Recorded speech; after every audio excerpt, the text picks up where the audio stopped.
Welcome to another episode of Where Should I Live in San Francisco? My name is Lauren Neuschel. I'm with the Krishnan Team, and we are going to be exploring the unique neighborhood that is the Outer Sunset of San Francisco.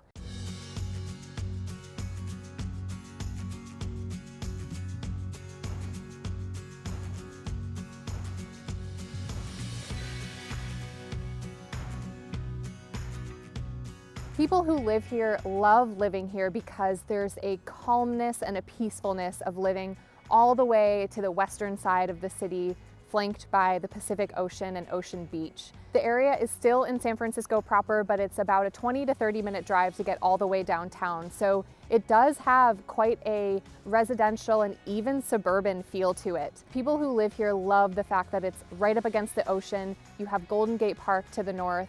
And so truly it does feel like a haven of beauty and truly what it means to live in the Bay Area of San Francisco. Just to give you a little history lesson about the area, it used to be called Outer Lands, and it was called that because it truly felt like an outside lands in the city. It was pretty deserted and most of the area was actually covered in sand dunes.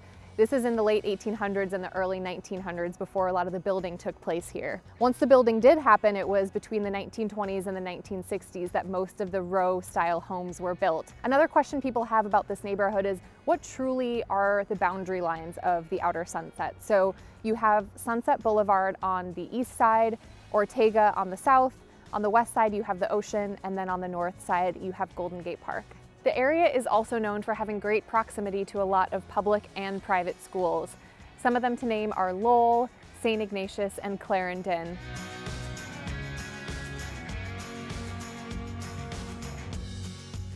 So what's it like to live in the Outer Sunset?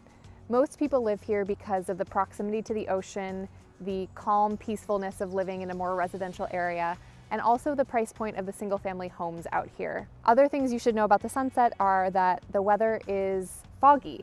It's one of the foggiest parts of the city, but I think that's actually one of the reasons the residents here like it. There's a certain charm to the fog, if you can believe it, and many days the fog does burn off by the latter part of the day, so you get a mix of different types of weather out here. If you're someone who really enjoys walking out your front door and having shops and restaurants, cafes, convenience stores right around you, this is probably not the neighborhood for you. It's much more residential, and in terms of commerce, they're defined in just a few blocks of the neighborhood on Taraval, Noriega, Judah, and Irving.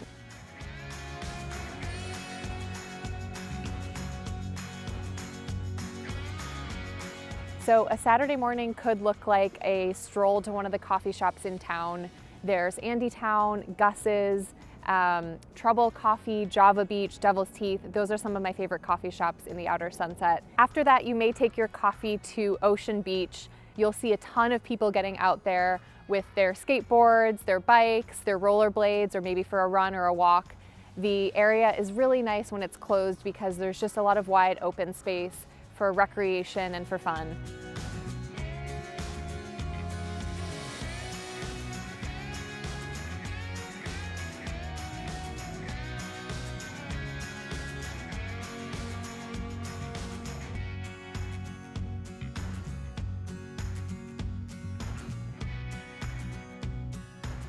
So if you were looking to be a buyer in this neighborhood, what does that look like for you? Can you even afford to live here? So most of the inventory in this part of town are single-family homes. There's not a lot of condos or TICs. Because the inventory is very similar in terms of similarly sized row houses, it's a little bit more predictable in terms of average price point. So as of spring 2022, the average price point for a single-family home was $1.7 million in this neighborhood. While price per square foot in other parts of the city where there's a lot of single-family homes hover in the $1,300 a square foot range, the Sunset is more along the lines of $1,100 a square foot.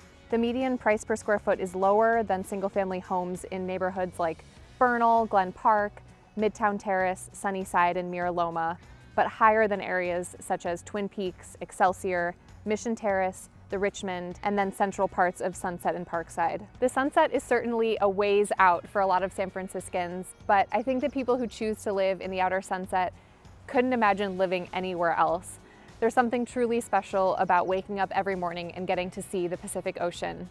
I hope you've enjoyed this tour of this neighborhood. If you have any other questions about the Outer Sunset or any other neighborhood in San Francisco, feel free to reach out to us at ruthkrishnan.com or subscribe to our YouTube channel for other videos like this.